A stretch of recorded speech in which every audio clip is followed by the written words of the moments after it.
d'ouvrir l'application ServiceNow, s'il vous plaît. Vous allez ouvrir l'application, on va vous demander d'ajouter une adresse d'instance. Donc vous avez deux solutions. Soit vous venez flasher le QR code qui s'affiche à l'écran, soit vous marquez manuellement l'adresse d'instance, c'est-à-dire techno.service-no.com. En nom, en pseudonyme, on va vous demander de marquer Techno, T-E-C-N-O-W. Ensuite, vous faites enregistrer, se connecter. Lorsque vous êtes sur username et password, vous ne touchez à rien, vous patientez et vous me le dites, s'il vous plaît.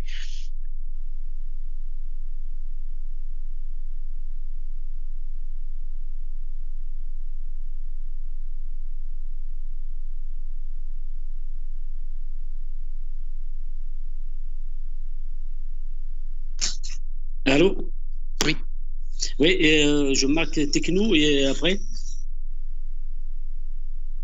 Tu as marqué l'adresse d'instance?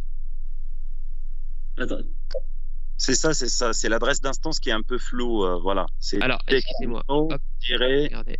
Est-ce que c'est mieux pour vous là? Ouais, là c'est mieux visible.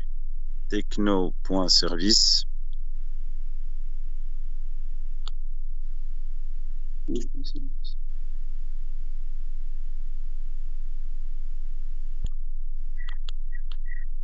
Tu fais enregistrer, se connecter, s'il te plaît. Lorsque tu auras password et identifiant, tu patientes.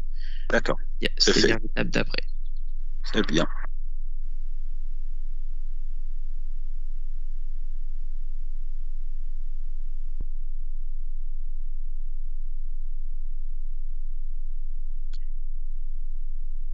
Alors, là. Alors, Nassiva, tu en es où, s'il te plaît?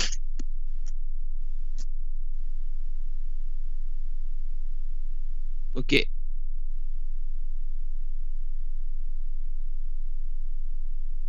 Alors, dans username, tu vas marquer ton identifiant. Donc, je te raffiche ton identifiant. Donc, en gros, c'est dasilva.jos.stt. Ok. Et au niveau de ton mot de passe, tu remarques la même chose. 2 fois. C'est-à-dire que tu remarques dasilva.jos.stt. Ensuite, tu fais connexion. Youssef. Oui, j'essaie. Dasilva, tu vois mon écran? Dans mot de passe actuel, tu vas marquer ton prénom.nom.stt. Ok. Ensuite, ok. Après, on va te demander de créer un mot de passe. Ton mot de passe, je t'ai mis des exemples à l'écran, c'est-à-dire que le mot de passe, on va te demander de mettre une majuscule, 8 caractères minimum, 2 chiffres, 3 points d'exclamation ou 3 points d'interrogation. Ok. Ensuite, tu valides et tu vas retomber sur un QR code. Quand tu as le QR code, tu me dis.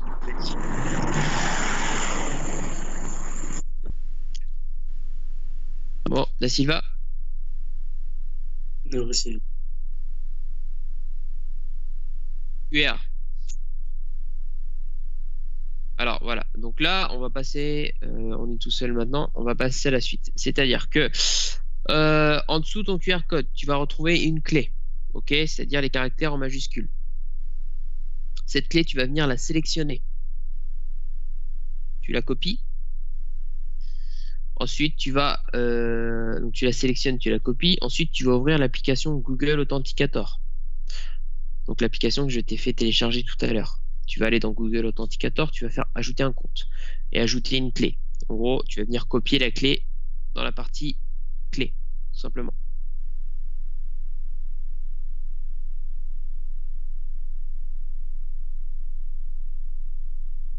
En nom de compte, tu vas marquer Techno.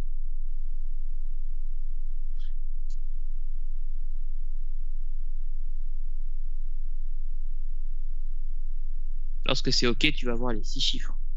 Quand tu as les 6 chiffres, tu me le dis.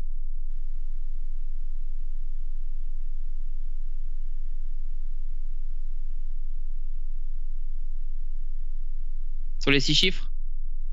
Parfait. Donc maintenant, les 6 chiffres, tu vas voir qu'ils se régénèrent toutes les 30 secondes. Tu as un petit sablier à côté. Lorsqu'ils viennent de changer, tu les retiens dans ta tête et tu viens les renoter dans l'application ServiceNow. Ensuite, tu valides et tu fais connexion.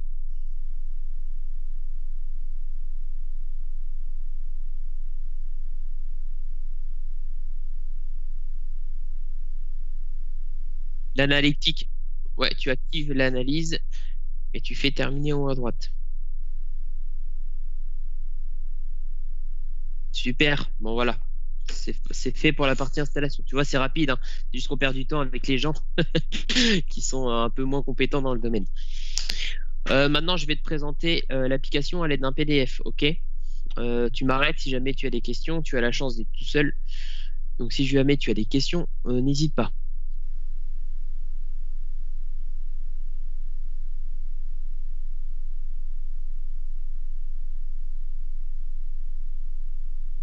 Ah, l'adresse mail. D'accord. Alors, ça, il faut que tu vois avec Franck Dupost, ton responsable, ok? Moi, je ne peux pas t'aider par rapport à ça. Donc, je vais te présenter l'application. Tu vois bien mon petit écran qui bouge. Donc, l'application, sur la page d'accueil, tu vas retrouver l'onglet liste, l'onglet carte, l'onglet calendrier. Donc, c'est simplement des liens qui vont, c'est des facilités de lecture, pardon. C'est-à-dire que tu vas voir tes interventions sous forme de liste, tes interventions sous forme de carte et tes interventions sous calendrier. Ok. Il faut savoir que l'onglet liste, dans mes interventions, c'est là où tu vas retrouver toutes tes interventions planifiées pour la journée. Dans l'onglet de mon groupe, tu vas pouvoir voir toutes les interventions planifiées de la journée de tes collègues, c'est-à-dire de toutes les personnes qui travaillent en fibre autour de toi. Enfin, tu vas pouvoir retrouver l'onglet ici, mes interventions terminées, c'est-à-dire que dès lors que tu vas clôturer une intervention sur ton application, elle va venir se ranger dans ce petit onglet. OK pour toi?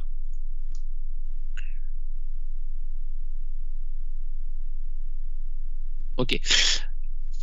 Dans l'onglet carte, donc c'est la même chose, tu vas retrouver tes interventions sous forme de carte, donc ce qui va permettre de voir un peu la localisation. Dans l'onglet de mon groupe, tu vas pouvoir retrouver la localisation des interventions de ton groupe, encore une fois sur une carte. Dans l'onglet calendrier, donc tu vas retrouver tes interventions sous forme de calendrier tout simplement. OK? Donc ça, ce sont des facilités de lecture pour tes interventions. Dans l'onglet liste, lorsque tu vas cliquer sur mes interventions, tu vas pouvoir retrouver la liste des interventions empilées l'une sur l'autre comme c'est présenté à l'écran. C'est-à-dire qu'en haut à gauche, tu vas retrouver le créneau horaire du client, le nom-prénom du client, le type de raco, ainsi que la localisation via la ville. À droite, tu vas retrouver l'onglet statut d'intervention. C'est-à-dire que ce statut va évoluer au fur et à mesure de ton évolution sur l'intervention. Le premier statut qui va apparaître, ce sera le statut planifié. Donc, dès lors où ton intervention est planifiée, tu auras le petit onglet planifié. Lorsque tu vas te déclencher en route, elle va passer en statut en route. Enfin, lorsque tu vas être sur site, elle passera en statut sur site. Quand tu vas avoir clôturé ton intervention, tu auras le terminé NOC, terminé OK, à garder en main, selon comment tu as clôturé. Dans mes interventions terminées, tu vas pouvoir retrouver terminé OK lorsque tu auras validé l'inter, garder en main lorsque tu auras bien gardé en main, et terminé NOC en cas d'un échec. Pour bouger les différents statuts, c'est-à-dire lorsque tu vas devoir te déclarer sur une intervention, tu étais sur Astea ou Sofield auparavant? Ok, donc c'est à peu près similaire, c'est-à-dire que tu vas pouvoir déclarer un retard en glissant sur la droite. Tu vas pouvoir déclarer un retard. Quand tu déclares un retard, ça envoie une notification au client comme quoi tu es en retard. Ok. Lorsque tu décales sur la gauche, c'est-à-dire que tu slides sur la gauche, tu vas pouvoir cliquer sur l'onglet se mettre en route. Lorsque tu cliques sur se mettre en route, ton statut va passer de planifié au statut en route. Dès lors que tu es en route, tu vas pouvoir reslider pour pouvoir cliquer sur se rendre chez le client. En cliquant là-dessus, ça va t'ouvrir directement une application de GPS pour te rediriger vers chez le client. Donc soit Google Maps, soit Waze. Tu vas pouvoir également contacter le client sur la route, c'est-à-dire que si tu as besoin d'informations supplémentaires pour trouver son logement, tu peux le contacter. Enfin, lorsque tu es rendu sur site, donc lorsque tu es arrivé sur place, tu vas pouvoir slider vers la droite et faire démarrer l'intervention. Lorsque tu démarres l'intervention, attention, le premier check voisinage s'effectue automatiquement. OK. L'accueil d'une intervention. Sur la page d'intervention, donc là tu es vraiment dans l'accueil de l'intervention, c'est-à-dire que tu es déclaré sur site, donc tu as accès à toutes tes informations. Tu retrouves le créneau du client, le nom, prénom, ainsi que la typologie et le numéro de sauge. Tu as l'onglet détail, l'onglet journal. Dans l'onglet détail, tu vas retrouver le contact du client, l'adresse complète du client, la complexité du rendez-vous et s'il y a besoin d'un s'il y a besoin d'un binôme réellement. On va retrouver également le commentaire du rendez-vous, c'est-à-dire le commentaire qu'a laissé le client lors de sa prise de rendez-vous. Enfin, à chaque fin de page en bas dans l'application, tu vas pouvoir voir que tu as des raccourcis. Ces raccourcis, c'est pour naviguer d'onglet en onglet directement pour éviter de passer par la case retour. Dans le menu action, en haut à droite, les 3 petits points, c'est ton menu action. C'est là où tu vas retrouver l'essentiel. C'est-à-dire en cliquant sur ce menu, tu vas pouvoir consulter la route optique. Tu vas pouvoir démarrer le parcours. Le parcours, je vais t'expliquer ce que c'est après, c'est ta clôture. Tu vas pouvoir contacter la CA via un raccourci qui est directement ici. Donc le numéro ne change pas, c'est juste un raccourci. Tu vas pouvoir déclarer un retard. Lorsque tu fais déclarer un retard via cet onglet, c'est pour déclarer un retard sur la prochaine intervention, vu que tu es déjà sur site. Enfin, tu vas pouvoir consulter l'historique de l'intervention complet. Quand tu vas cliquer sur l'onglet route optique, tu m'entends? Oui. Okay.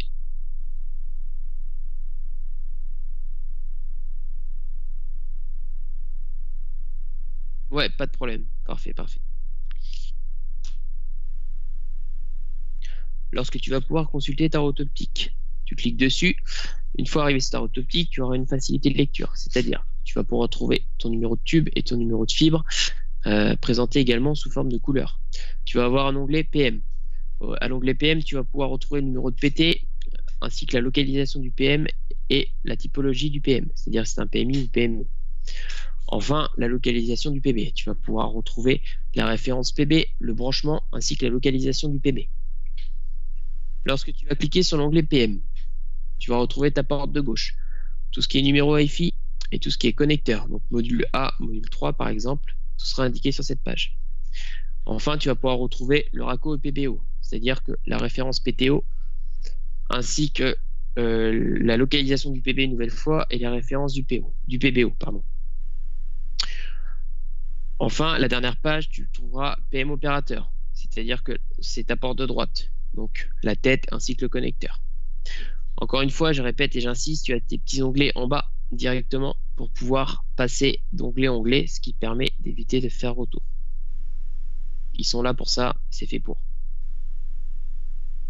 Le journal. Donc tout à l'heure, je t'ai présenté l'onglet détail sur la gauche. Maintenant, je vais te présenter l'onglet détail sur la droite. Donc ça, c'est sur ta page d'intervention. Le journal, c'est un journal de bord, c'est-à-dire que tu vas pouvoir consulter toutes les informations qui ont été enregistrées dans l'application depuis sa création, c'est-à-dire si regarder si le client a bien été contacté lors du pré-appel, etc. Tout ça, ce sera consultable via le journal. Ensuite, tu vas pouvoir, toi, de ton côté, ajouter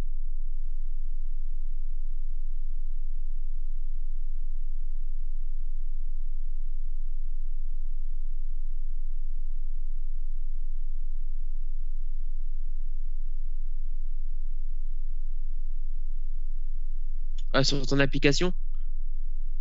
Alors, il faudra que tu vois avec le service planification après, quand on va raccrocher, ou tu vois avec Franck directement. Moi, je peux pas te guider là-dessus. Ok? Malheureusement, je n'ai pas la main. Donc, pour en revenir au journal. Sur le journal, toi, comme la CA, vous allez pouvoir réagir dessus. C'est-à-dire que la CA, lorsqu'elle fait son boulot, elle va indiquer les informations au niveau du pré-appel, etc. Toi, tu vas pouvoir apporter des éléments complémentaires à ta clôture. C'est-à-dire, si tu as des choses à spécifier ou des photos à rajouter en plus de ta clôture, tu vas pouvoir le faire directement via ce petit onglet. OK? On passe à l'onglet équipement et équipement ticket off client. C'est-à-dire que tu vas avoir un onglet équipement, donc encore une fois sous forme de page. Dans cette page, tu vas retrouver les informations, tout ce qui concerne IMEI et numéro de série du matériel du client. C'est-à-dire tout ce que tu vas pouvoir retrouver ticket offre et ticket off client, c'est-à-dire le ticket dans le cadre d'un SAV, ainsi que l'offre et la prestation à réaliser chez le client sur l'onglet ticket off client. Encore une fois, tu retrouves les points de navigation en bas pour pouvoir naviguer d'onglet en onglet directement. le parcours. Donc le parcours, c'est la grosse nouveauté de cette application. C'est-à-dire qu'aujourd'hui, tu as l'habitude de faire ta clôture en fin d'intervention et d'insérer tes photos. Là, la nouveauté, c'est que le parcours est un parcours adaptatif. C'est-à-dire que ce parcours, il est là pour évoluer avec toi. Donc, dès lors que tu vas commencer ton intervention, on va te demander de commencer le parcours. Il faut savoir que le parcours, c'est ta clôture. Mais il est également là aussi pour te guider et te donner des consignes sur ton intervention. C'est-à-dire que ton parcours, il est présenté sous forme de SMS. Donc là, par exemple, on a l'exemple, lorsque tu vas arriver chez ton client, on va te demander si l'adresse est correcte. En fonction de ce que tu vas répondre, ça va générer une réponse derrière. Donc à chaque fois, ça s'adapte. Ok ? Tu vas avoir plusieurs étapes. Donc en gros, c'est jamais vraiment à toi de noter les choses. C'est directement des choses préinscrites. Ok ? Au niveau étape message, c'est-à-dire que tu vas recevoir des consignes. Ces consignes, elles sont là pour te rappeler ce que tu es censé faire. Simplement des rappels, donc tu les passes en cliquant sur la flèche bleue. Tu vas avoir une étape mail. Tu vas devoir renseigner l'adresse mail du client. C'est là, sur cette adresse mail-là, que le client va recevoir tout ce qui est compte rendu d'intervention. Ok ? L'étape géolocalisation. Pendant une inter où tu te retrouves avec des poteaux ou un pavillon, tu vas devoir compter le nombre de poteaux ou de chambres. C'est-à-dire que tu vas te rendre sur place, tu cliques sur le petit géoloc et tu valides, tout simplement. L'étape saisie. Tu vas devoir rentrer des informations, c'est-à-dire lorsque tu vas devoir rentrer un numéro FI, un numéro de PT ou les valeurs au niveau du photomètre, on va demander de tout mettre en majuscule. Important, si tu ne mets pas de majuscule ou si tu ne respectes pas les caractères, ça va te marquer une erreur. Pareil pour tout ce qui est points et virgules, c'est-à-dire que les virgules ne fonctionnent pas. Les points, ça fonctionne, mais pas les virgules. Sois bien d'accord. Donc fais bien moins 27.4 et non moins 27,4. Ok. Tu vas voir l'étape signature, c'est-à-dire que tu vas pouvoir faire signer ton client ainsi que toi-même sur ta tablette. Avec le Covid, tu ne peux pas faire signer le client, donc il y a un message d'erreur qui est prévu à cet effet. Mais l'application est prévue pour réaliser la signature directement sur la tablette à l'avenir. L'étape choix auquel tu vas être le plus souvent confronté, c'est-à-dire l'étape de réponse avec des choix multiples. Ça va être comme ça. On va te poser une question, tu vas pouvoir répondre avec de multiples choix. En fonction de ta réponse, ça va te régénérer une question derrière. L'étape fiche client, c'est-à-dire que lorsque tu vas arriver chez ton client, tu auras fini ta clôture, c'est-à-dire à la fin de ton parcours, tu vas avoir un récap de tout ce que tu as fait sous une fiche. C'est exactement ça que le client va recevoir également par mail. Enfin, l'étape photo. Tu vas pouvoir insérer tes photos au fur et à mesure. Donc, comparé à avant où tu les insérais à la fin, là, on va te demander de les insérer au fur et à mesure. Donc, les photos, tu peux les ajouter directement en direct ou soit via ta bibliothèque. Comme avant, ça ne change pas. Tu vas recevoir également des consignes, c'est-à-dire là, j'arrive mon photomètre à 14,90 avant la prise de mesure et j'ajoute la photo. Ça, c'est des petits rappels. Les photos, elles sont prévalidées à l'aide d'une intelligence artificielle, un peu comme sur SoFilm. Là, l'avantage que tu as, c'est que si jamais ta photo n'est pas bonne, ça ne t'empêche pas de clôturer. Ok ? Ça ne va pas te bloquer comme sur SoFilm, c'est-à-dire que ta photo n'est pas bonne, tu vas pouvoir clôturer quand même. C'est simplement une intelligence artificielle qui est prévue pour t'avertir d'une éventuelle non-conformité de photo. C'est-à-dire que lorsque c'est vert, ça passe. Lorsque c'est jaune, c'est parce que c'est un peu sombre, donc on te demande de bien vérifier. Si toi tu considères que c'est bon, tu la laisses. En revanche, lorsque tu as du rouge, ça veut dire que tu t'es forcément trompé. C'est-à-dire là, on demande photo du PM avant travaux. Le technicien insère une photo d'un PBO. Évidemment, ça passe en rouge, ça ne correspond pas à ce qui a été demandé. Donc lorsque c'est rouge, tu as droit à modifier seulement 3 fois la photo. Au-delà des 3 fois, tu es obligé de laisser la photo imposée. Ok ? Donc encore une fois, ça ne t'empêche pas de clôturer. C'est simplement pour éviter les pénalités derrière. Quand c'est rouge, ça envoie une notification à un agent de CA qui lui va devoir vérifier manuellement les photos. Est-ce que c'est clair pour la partie photo ?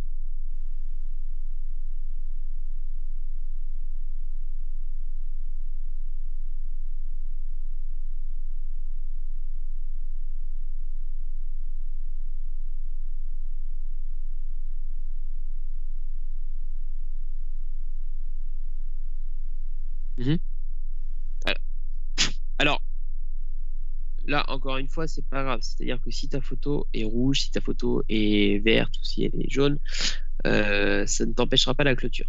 C'est simplement que si toi tu considères que la photo est bonne, il n'y a pas de souci. C'est lorsque tu as du rouge, ça envoie simplement, ça dit en gros à la CA lorsqu'ils vont contrôler ta clôture, de vérifier une seconde fois la photo pour être sûr que elle correspond bien.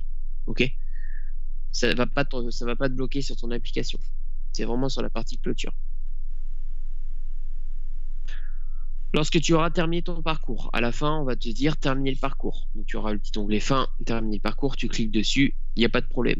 Si jamais tu loupes une réponse, de toute façon, si tu loupes une réponse, tu ne pourras pas évoluer dans ton parcours vu que ça génère une question en fonction de ce que tu as répondu. Pour modifier celle-ci ou modifier une réponse sur laquelle tu t'es trompé, tu restes simplement appuyé, tu fais modifier et tu valides. Tout simplement. En haut de ton parcours, tu as un petit onglet vert que tu vas pouvoir retrouver à chaque fois. Cet onglet vert, il est là pour t'indiquer si tu captes. S'il passe en rouge, ça veut dire que tu ne captes pas. Donc c'est simplement pour te prévenir que tu ne captes pas au niveau du réseau. Ok. C'est également dans ce menu, c'est-à-dire en haut, où tu vas retrouver le menu Burger. Le menu Burger, c'est là où tu vas retrouver l'essentiel de tes informations. Donc ils appellent ça le menu Burger parce que c'est simplement 3 traits empilés l'un sur l'autre. Le menu Burger, tu vas retrouver l'essentiel des informations à ta clôture, c'est-à-dire c'est là où tu vas pouvoir réaliser ton garde en main. Je rappelle qu'un garde en main, c'est sous 48 heures maximum et ça a été vu avec le client et la CA au préalable.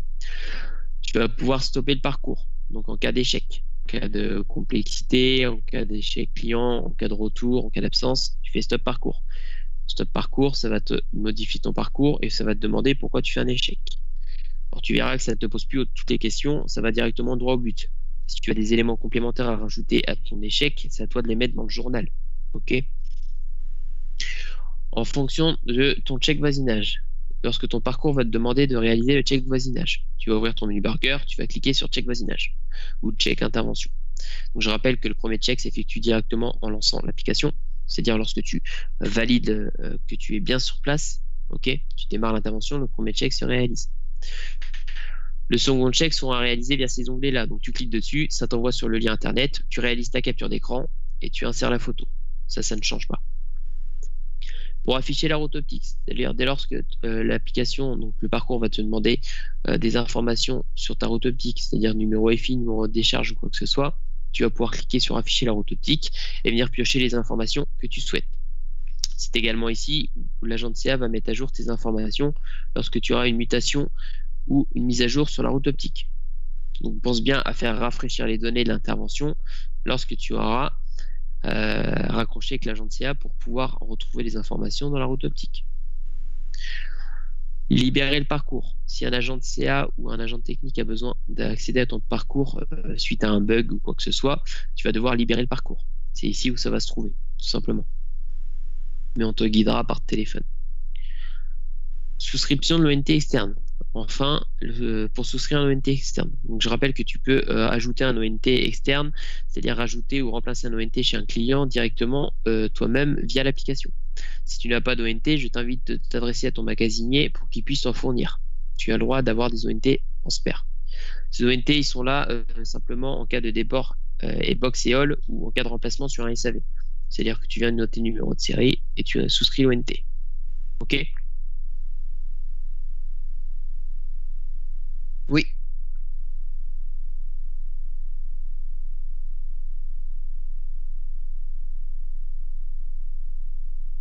Ça, normalement, c'est le numéro de série juste.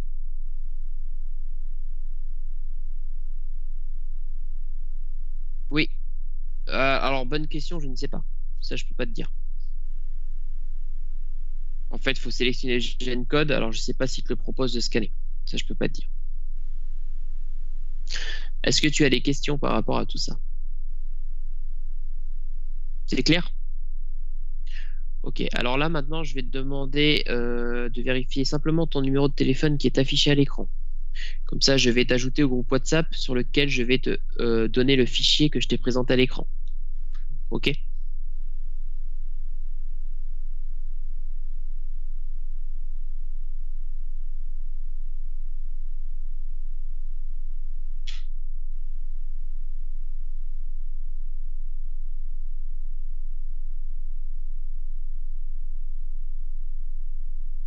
Alors, dis-moi ton numéro de téléphone.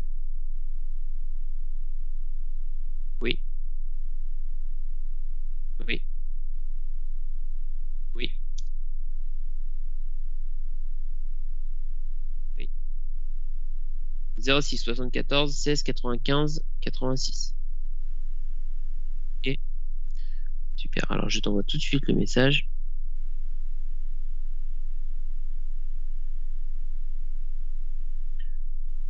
Donc, je t'invite sur le groupe WhatsApp. Si tu rencontres des problèmes liés à l'application ou quoi que ce soit, tu n'hésites pas à échanger sur ce WhatsApp. Ça ne sert à rien de s'énerver dessus ou d'envoyer balader les gens. C'est un groupe d'entraide. Ok.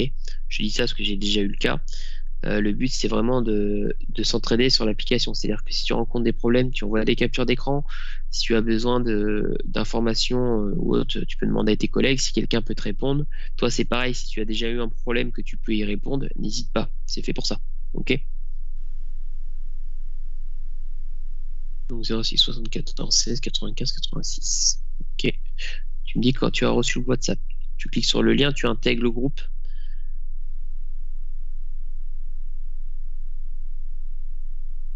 Super. Maintenant, je t'envoie le petit PDF. OK? Tu vas devoir le recevoir. Ça, je t'invite à l'imprimer. OK? Pour l'avoir sous les yeux lorsque tu es sur Inter. C'est-à-dire que lorsque tu ne trouves pas un problème, au moins tu l'as sous les yeux. OK? C'est tout bon? Est-ce que tu as d'autres questions?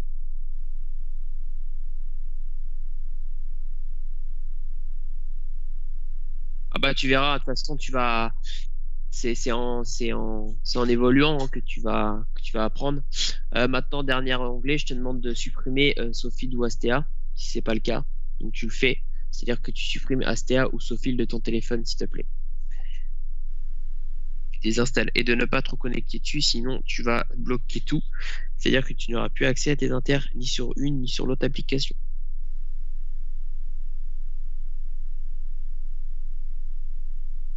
Super.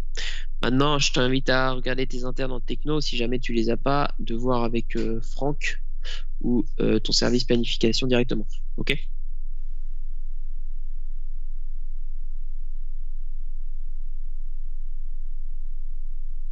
C'est le même. C'est le même, ça ne change pas. Là, c'est simplement ton support d'application qui change. Les supports téléphoniques ne changent pas. Pas de problème. Je te souhaite une bonne après-midi et bon courage. Et n'hésite pas à intervenir sur le WhatsApp si tu as besoin. OK? Merci. Bonne journée. Au revoir.